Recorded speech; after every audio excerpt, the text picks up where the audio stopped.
So I replayed Super Mario Odyssey in 2024. Is it still as great as it was at launch for the Nintendo Switch? Well, I'd say, yeah. Yeah, it's still really good. So the story is as basic as you would expect from a Mario game. Peach gets attacked by Bowser, taken away, and Mario has to save her because Bowser wants to marry her. That is exactly like the Mario movie took that concept, but in this game there was a little bit of a twist because you have Cappy and the female one I'm forgetting the name of. I'm so sorry, I don't remember her name even though I just played the game. She's not as important as Cappy.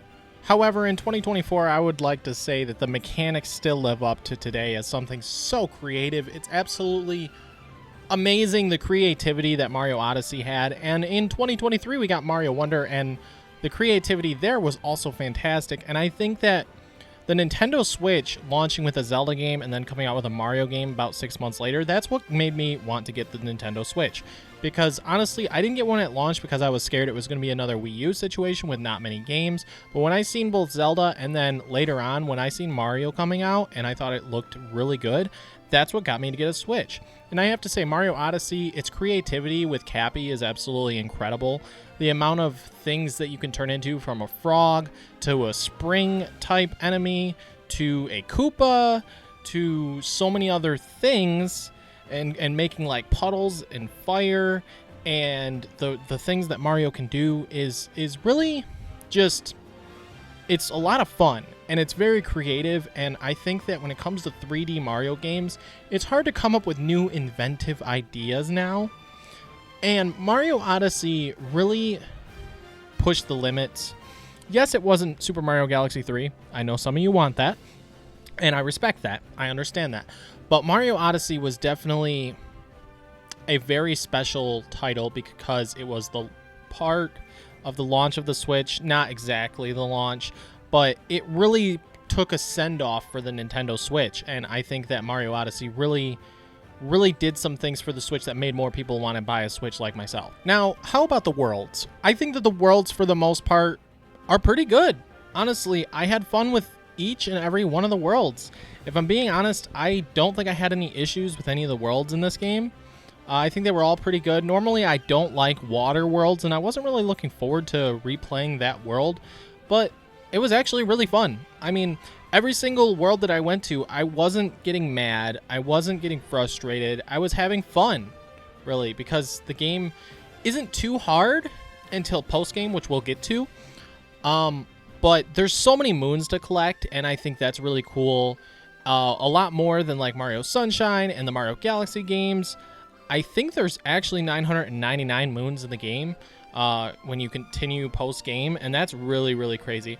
But some of them they hid in very creative ways, such as like stomping down on something, or sitting on a bench somewhere doing jump roping, turning yourself into a car, finding someone with a specific hat, secret levels, all sorts of fun ways to find moons. And it's incredible to me how much time and effort they put into something like this with Mario. And I think that it's a good thing. It's a good sign that we haven't got a new 3D Mario since Mario Odyssey. I think that's a great sign, with the exception of Bowser's Fury. That's just a very tiny experiment, I would say. I would say that's an experiment for what's to come. But I think that since it's been so many years since Mario Odyssey, I think the next one might be pretty good. You know, however, I will say it's hard to think that Nintendo comes up with new ideas like this, and it takes time, and I really am wondering how they're going to top Mario Odyssey. Are we going to get an Odyssey 2? Are we going to get a Mario Galaxy 3? Or are we going to get a brand new 3D Mario title? What do you guys think? I personally think it's going to be a brand new 3D Mario title. Now, the boss fights in this game was very interesting. There was one like stone-looking guy, which was very creative and cool. There was also the Koopalings. I think they were called the Koopalings, but they were like a little bit different. Maybe they weren't called the Koopalings. I'm sorry, you can correct me if I'm wrong. I'm pretty sure I'm wrong. I don't remember. They were like bunnies. So they definitely weren't Koopas. They were bunnies, I think, but I forget their names. But they were kind of fun. They weren't too repetitive.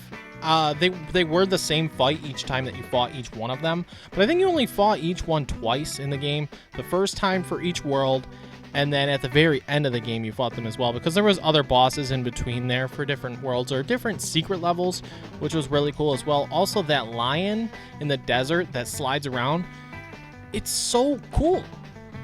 Like, what more can you ask for when you have Cappy, a hat that can turn into, like, anything, and then you have this, like, lion that runs around, and, like, stone creatures you can turn into. It's, like, just super cool. Now, I didn't do much post-game, but I will say that the first world you're at post-game is just so dang cool, which is Princess Peach's Castle, and it's a throwback to the Mario 64 game, and I think that's just really, really cool. There's tons to do there, so much different things to do. Princess Peach is gone, and she's gone because she's going to the other worlds, and you have to find her, and there's tons and tons of moons and post content. But I think that after you first beat the game and you're just at Princess Peach's castle, and Yoshi's there, Luigi's there, which, by the way, Luigi only had a balloon minigame. Sorry, Luigi. It happens.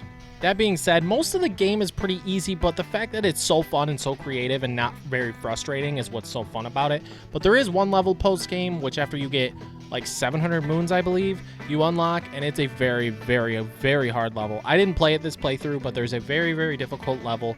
And when I first got the game when I was a little bit younger, let me tell you, I collected as many moons as I could, and I got to that level, tried it many times. It was a very long level. I got so mad that I ended up just cheating my way through the level, because there is a cheat way that you can fix it. They never patched to that, to my knowledge. Also, I want to talk about the costumes. There's so many costumes in this game. This game was an absolute love letter to Mario in general, not just 3D Mario. Mario Odyssey was a dream come true for Mario fans when it came to what you want Mario to dress up as. This was literally playing dress up as Mario.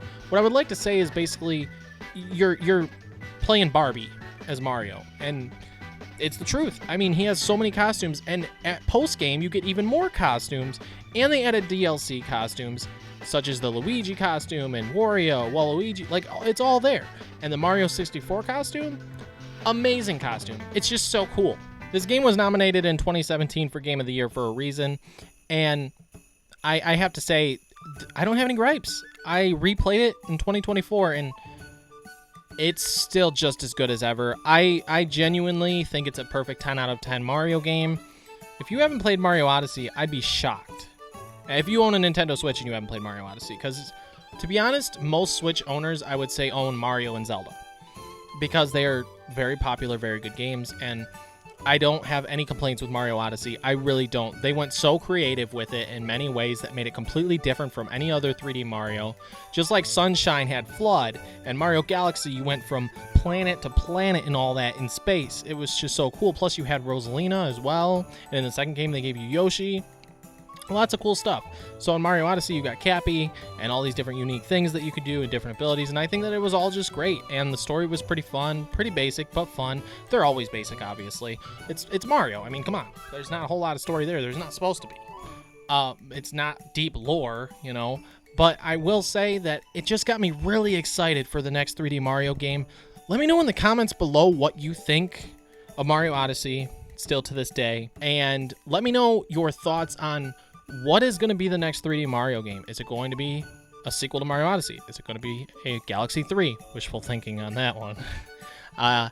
Or maybe even something related to Sunshine. Or is it going to be a mix of all of them with a new one? Or do you think it's going to be like Bowser's Fury and we get a new open world type Mario game that's brand new and completely different? Because I think that Bowser's Fury had a baseline there for what's to come in the future, and that's why that came out just a few years ago. I feel like it was a tease for what's to come with a brand new open world Mario that might merge different nods from all the different 3D Mario games. I think it's gonna be really cool, whatever they do. I'm excited for it.